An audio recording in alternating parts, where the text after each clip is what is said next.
ঠাকুর শ্রীরামকৃষ্ণ দক্ষিণেশ্বর মন্দিরে লাটু, মাস্টার, মণিলাল, মুখুজ্জে প্রভৃতি ভক্ত সঙ্গে ও কলুটলায় কীর্তনানন্দে। প্রথম পরিচ্ছেদ। ব্রাহ্ম মণিলালকে উপদেশ, বিদ্বেষ ভাব, ডগম্যাটিজম ত্যাগ করো। ঠাকুর শ্রীরামকৃষ্ণ দক্ষিণেশ্বর মন্দিরে ভক্ত সঙ্গে বসিয়া আছেন। আজ বৃহস্পতিবার, 2রা অক্টোবর 1884 খ্রিস্টাব্দ, 17ই আশ্বিন 1291, আশ্বিন শুক্লা দ্বাদশী ত্রয়োদশী। শ্রী শ্রী বিজয়া দশমীর 2 দিন পরে।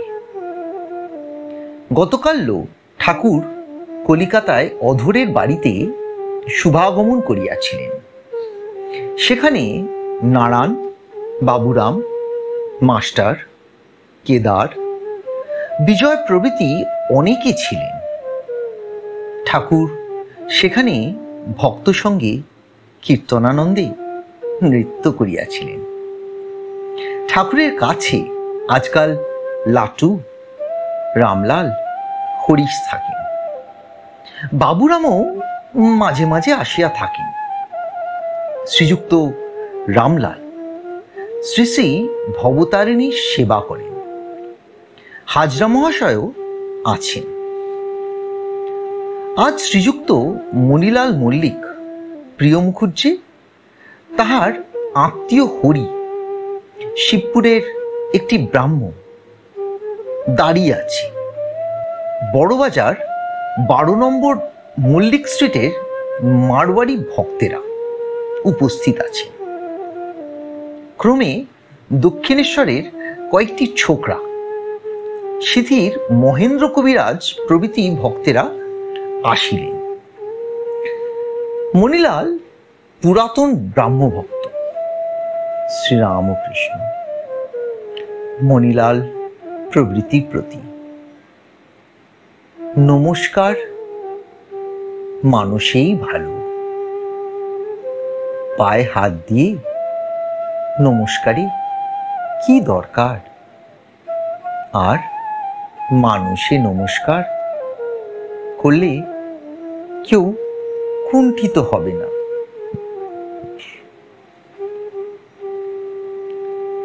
আমারই ধর্ম ঠিক, আর সকলের মিথ্যা, এ ভাব ভালো নয়। আমি দেখি তিনি সব হয়ে রয়েছেন। মানুষ, প্রতিমা, শালগ্রাম সকলের ভিতরেই এক দেখি। এক ছাড়া 2 আমি দেখি না। অনেকে মনে করে আমাদের মত ঠিক, আর সব ভুল। আমরা জিতেছি, আর সব হেরেছি। কিন্তু যে এগিয়ে এসেছে সে হয়তো একটুর জন্য আটকে গেল।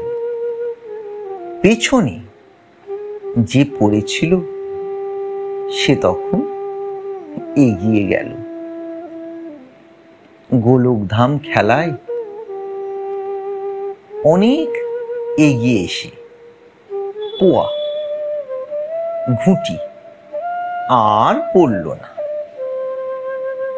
হার জিত তার হাতে, তার কার্য কিছু বোঝা যায় না।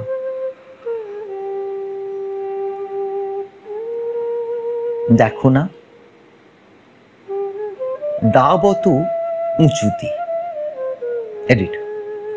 ডাব অত উঁচুতে থাকে, রোদ পায়, তবু ঠান্ডা শক্তি। এদিকে পানি ফল, জলে থাকি, গরম গুণ। মানুষের শরীর দেখো, মাথা যেটা মূল গোড়া সেটা উপরে চলে গেল। শ্রীরামকৃষ্ণ 4 আশ্রম ও যোগ তত্ত্ব, ব্রাহ্ম সমাজ ও মনোযোগ। মণিলাল, আমাদের এখন কর্তব্য? শ্রীরামকৃষ্ণ, কোন রকম করে তার সঙ্গে যোগ হয়ে থাকা। 2 পথ আছে, কর্মযোগ আর মনোযোগ। যারা আশ্রমে আছে তাদের যোগ কর্মের দ্বারা ব্রহ্মচার্য, গার্হস্থ্য, বানপ্রস্থ, সন্ন্যাস। সন্ন্যাসীরা কাম্য কর্মের ত্যাগ করবে, কিন্তু নিষ্কাম কর্ম কাম শূন্য হয়ে করবে। দণ্ড ধারণ, ভিক্ষা করা, তীর্থযাত্রা, পূজা, জপ এসব কর্মের দ্বারা তার সঙ্গে যোগ হয়। আর যে কর্মই করো, ফলাকাঙ্ক্ষা ত্যাগ করে কামনা শূন্য হয়ে করতে পারলে তার সঙ্গে যোগ হয়। আর এক পথ মনোযোগ। এরূপ যোগীর বাহিরের কোনো চিহ্ন নাই, অন্তরে যোগ। যেমন জড়ভরত, সুখদেব, আরো কত আছে। এরা নামজাদা। এদের শরীরে চুল দাড়ি যেমন তেমনি থাকে। পরমহংস অবস্থায় কর্ম উঠে যায়, স্মরণ মনন থাকে। সর্বদাই মনের যোগ। যদি কর্ম করি সে লোকশিক্ষার জন্য, যদি কর্ম করে সে লোকশিক্ষার জন্য। কর্মের দ্বারাই যোগ হোক আর মনের দ্বারাই যোগ হোক। ভক্তি হলে সব জানতে পারা যায়। ভক্তিতে কুম্ভক আপনি হয়। একাগ্র মন হলেই বায়ু স্থির হয়ে যায়, আর বায়ু স্থির হলেই মন একাগ্র হয়, বুদ্ধি স্থির হয়। যার হয় সে নিজে টের পায় না। পূর্ব কথা।